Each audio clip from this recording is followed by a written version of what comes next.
As an artist in the modern age, you have to deal with social media whether you like it or not. Posting, reposting, commenting, and especially liking, there's a lot of things you have to do in order to make it as an artist. However, the latter parts could drive you to unhealthy fixations on other artists and even focus on your self-perceived worth. There's a bunch of posts like these with the me versus them mentality, however a lot of the commentary fails to realize the deeper effects. So in this video, I, Dovin, and my friend Chloe, who reads things sometimes, are going to talk about one of the scariest things an artist can think about, comparing yourself to others.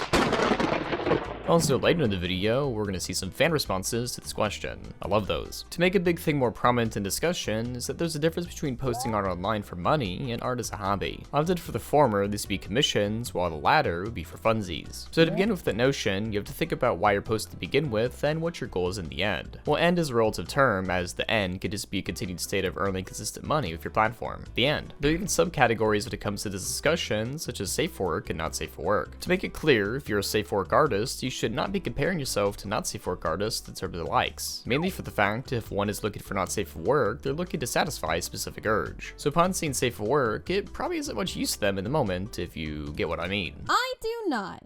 A recent art discussion post came from that of Sanestsusan. The post that got people talking has safe work artists posting about OCs and not safe work artists posting about OCs. If you stop drawing for a second and look at the screen, we have a picture of the Mona Lisa versus a bald person with exaggerated features. This already ties back to the idea of self-worth and comparisons to others. In the tweet's replies, they vent their frustrations, claiming that non-safe work artists who draw badly compared to safe work pieces that are good get more attention despite having the same amount of followers. People would quote tweet and comment their hate about this person, with them ending up deleting the original post. Of course, the initial posts and replies are just strawman arguments. The strawliest. No, I mean, they are 14, the literal age this old tweet makes fun of. But perhaps they are feeling that their art is not good enough, and shaming them for having such feelings despite having a silly post doesn't really help much. In fact, their feelings are not actually unique in this case. Now, I've read 3 studies in preparation for this video. Sources of such are on screen and description for your further reading.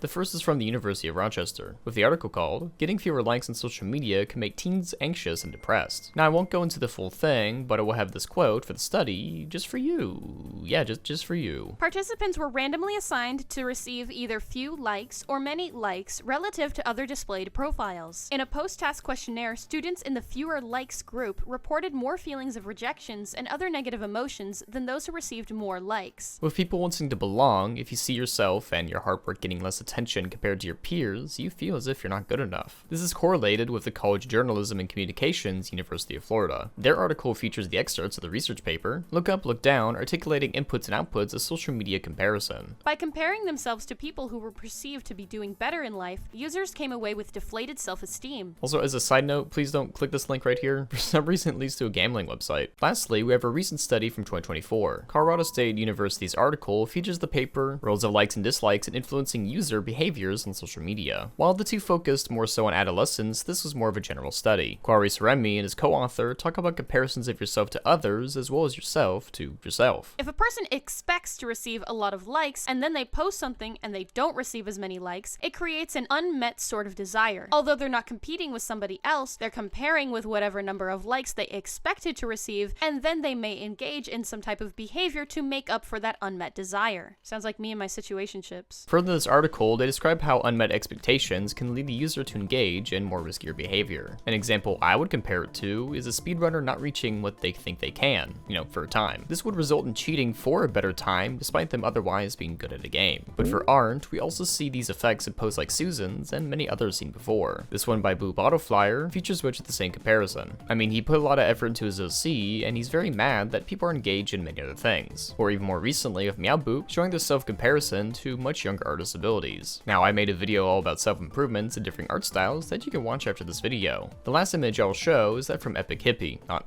Epic Mickey, Epic Hippie, showing that even in Discord, one will see art get more likes than some small artists. I would say in a lot of these comparisons is more so the feelings of one's own self-worth rather than comparing it to the other person necessarily. Of course, the artists with more followers and retweets will get more likes than you. That's just usually how it is. When it comes to promoting your art, and especially LCs, it's best to understand what audiences it might be catered to. For the previous example, if in the not safe work art community you present a safe work piece, perhaps you'll get some attention, but not as much because that's not what they're there for. for. Conversely, for a more specific generic example, if you walk into a bunny fan club and draw a picture of a cat, perhaps you shouldn't be wondering why the bunny fan club isn't as fascinated by your drawing. And if you like this bunny fan club, give me a like and subscribe. Please give me a like, give me a subscribe, maybe a comment. Thank you. In venting about these frustrations, there's an understanding that as artists, we all go through this at some point, if not multiple times in our life. Say for the not safe for work artists you're comparing yourself to. Let's zoom out and look at the works as a whole. You will see certain pieces get way less likes, despite the audience being on the larger side. It is often because the artist is being followed for a concept or idea, and outside or new ideas either take time to develop in fans' minds, or just simply aren't what they want from you. I will use Darnak as an example of this. While they're known for drawing women like Judy or Gaz from V to Zim, which obviously I'm not going to show off the more risky drawings from them, they also draw more original characters, some that get significantly less attention. So even with larger artists, there's a disparaging difference in likes that can occur. This doesn't diminish the value of said art. In fact, this is a clear example of people following a specific thing, and when it deviates, it won't get as much attention. Actually, in the animation survival kit, there's an epitaph by Robert Graves. It's regarding how he felt drawing comic rabbits for money, and how he couldn't change such habits drawing comic rabbits made. This is tied back to self-worth and what people might want to see. Twitter incentivizes this by suggesting you pay for Twitter Blue or X Premium. And if you pay for it, your posts would get way more boosts.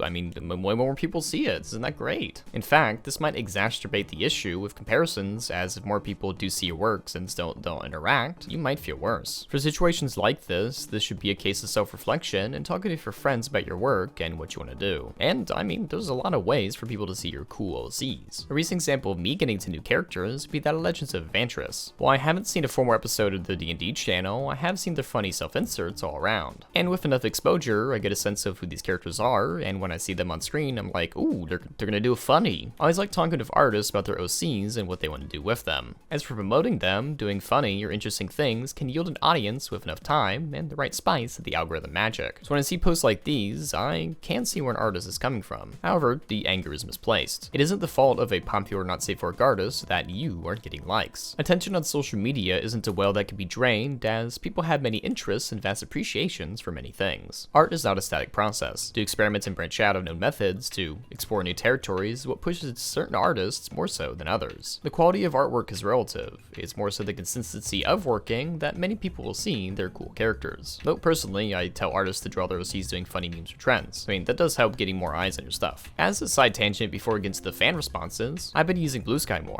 It's been a breath of fresh air compared to Twitter. You know, a place that will soon not let you opt out of tweets getting used for AI scraping. I mean, I literally saw an ad for Grok image generation, so it's already starting. It's not good. It's already starting. Also, a block button that will soon just let anyone see what you're doing, even stalkers and harassers. I mentioned Bluesky as Twitter's grown to be a social media incentivizing negative attention more so than any other brand I've seen before. Wow, that's a mouthful. Negativity and reposts dominate the platform, and if you have Twitter Blue or X Premium, you can get paid for your most liked posts. Often what I've seen, this is just being negative to others. This leads us back to the research paper I mentioned before, that the pursuit of social media likes can lead you down a detrimental path with your health. Personally, I don't think there will be a mass exodus from Twitter, unless governments do something about the many changes Elon brings in. However, from what I've seen so far, Bluesky is such a nicer place for artists to grow with a more welcoming atmosphere. Also, not for nothing, but Bluesky allows porn, so not safe for work artists are pretty safe there. Who would have thought not paying people to be mean leads to a much nicer place to post? But anyway, before we get to the fan responses, let's take a little break.